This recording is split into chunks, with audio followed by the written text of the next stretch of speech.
오늘은 데이터베이스의 두 가지 주요 유형에 대해 심화해서 이야기하겠습니다. 첫 번째는 관계형 데이터베이스, 두 번째는 비관계형 데이터베이스입니다. 데이터베이스를 처음 접하는 분들은 모두 비슷하게 느낄 수 있지만 사실 구조와 사용 목적이 크게 다릅니다. 이해하면 클라우드나 서버 환경에서 데이터 저장 전략을 설명할 때 훨씬 쉽습니다. 먼저 관계형 데이터베이스부터 이야기하겠습니다. 관계형 데이터베이스는 데이터를 표, 즉 테이블을 이용해 저장하고 테이블 간 관계를 정의할 수 있는 구조입니다.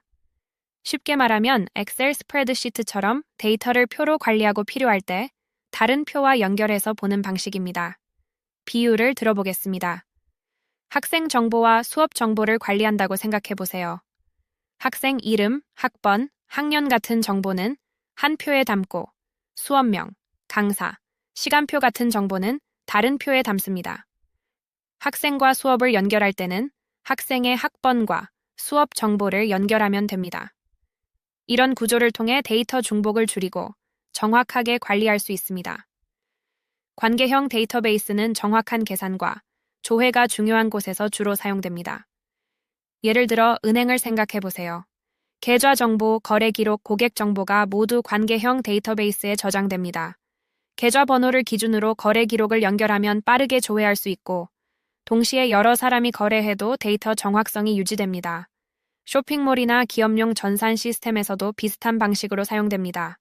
하지만 관계형 데이터베이스는 모든 데이터를 표로 관리하다 보니 이미지, 동영상, 로그, 소셜미디어 글 같은 비정형 데이터는 저장하거나 처리하기 어렵습니다. 또 데이터량이 폭발적으로 늘어나면 서버 확장이 제한될 수 있습니다. 즉, 정형화된 데이터에는 매우 효율적이지만 유연하게 변하는 데이터에는 제약이 있습니다. 그래서 나온 것이 비관계형 데이터베이스입니다. 비관계형 데이터베이스는 데이터를 표 구조로 저장하지 않고 문서, 키값, 컬럼, 그래프 등 다양한 방식으로 저장할 수 있습니다. 비유하면 관계형 데이터베이스가 도서관의 카드 정리 방식이라면 비관계형 데이터베이스는 자유로운 책장 구조라고 할 수 있습니다. 책을 꼭 장르별로 분류하지 않아도 되고 필요하면 임의로 그룹화할 수 있습니다. 이 덕분에 데이터를 유연하게 저장하고 조회할 수 있습니다. 대표적인 비관계형 데이터베이스 종류를 살펴보겠습니다. 먼저 문서형 데이터베이스입니다. 데이터를 문서 단위로 저장하며 한 문서 안에 관련 정보를 모두 담을 수 있습니다. 예를 들어 쇼핑몰 상품 정보를 저장할 때 상품 이름, 가격, 재고, 리뷰까지 한 문서 안에 넣을 수 있습니다. 문서형 데이터베이스는 데이터 구조가 자유롭기 때문에 상품 종류가 많고 속성이 다양해도 유연하게 관리할 수 있습니다. 다음은 키값 데이터베이스입니다. 데이터를 키와 값상으로 저장하고 키를 이용해 바로 조회할 수 있습니다. 예를 들어 사용자 로그인, 세션 정보나 캐시 데이터를 저장할 때 적합합니다. 웹사이트에서 로그인을 하면 사용자 정보를 키값 방식으로 저장하고 필요할 때 바로 꺼내 쓸 수 있습니다. 덕분에 속도가 매우 빠르고 대규모 트래픽을 효율적으로 처리할 수 있습니다. 세 번째는 컬럼형 데이터베이스입니다. 데이터를 열 단위로 저장하여 대용량 데이터를 빠르게 읽고 쓰는 데 최적화되어 있습니다. 예를 들어 웹사이트 접속 로그, 센서 데이터, 분석용 데이터에 적합합니다.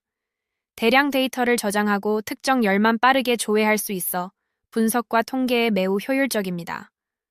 네 번째는 그래프 데이터베이스입니다. 데이터 간 관계를 그래프로 저장하여 복잡한 연결 관계를 빠르게 탐색할 수 있습니다. 예를 들어 소셜 네트워크 친구 관계, 추천 시스템, 연결 기반 검색에 적합합니다. 사용자 A와 B, C가 서로 연결되어 있을 때 추천할 친구나 콘텐츠를 바로 찾아낼 수 있습니다. 실제 사례를 들어보겠습니다. 한 소셜 네트워크 서비스가 있다고 가정해 보겠습니다. 게시글, 댓글, 좋아요와 같은 데이터를 문서형 데이터베이스로 저장합니다. 유저 정보와 팔로우 관계는 그래프 데이터베이스로 관리합니다. 이렇게 하면 게시글을 빠르게 보여주면서 연결된 친구를 기반으로 추천 기능도 바로 제공할 수 있습니다. 또 다른 사례로 금융 서비스를 생각해 볼 수 있습니다. 계좌 정보와 거래 기록은 관계형 데이터베이스에 저장하여 정확성과 신뢰성을 확보합니다. 하지만 고객 행동 로그, 알림 캐시 데이터는 비관계형 데이터베이스를 사용하여 속도와 확장성을 확보할 수 있습니다. 정리하면 다음과 같습니다. 관계형 데이터베이스는 정형화된 데이터와 정확한 계산, 거래 처리에 강하며 데이터 정확성과 무결성이 중요한 곳에 적합합니다. 비관계형 데이터베이스는 비정형 데이터, 대용량 데이터, 빠른 확장이 필요한 경우 적합하며 데이터 구조가 유연하고 조회 속도가 빠른 장점이 있습니다. 현대 서비스에서는 두 가지를 혼합해서 사용하는 경우가 많습니다. 예를 들어 쇼핑몰에서는 주문과 결제 정보는 관계형 데이터베이스에 저장하고 상품 정보, 리뷰, 로그 데이터는 비관계형 데이터베이스를 사용합니다. 이렇게 하면 정확성과 성능을 동시에 확보할 수 있습니다. 오늘 내용이 클라우드 환경과 서비스에서 데이터베이스를 이해하고 설명할 때 도움이 되었으면 좋겠습니다. 감사합니다.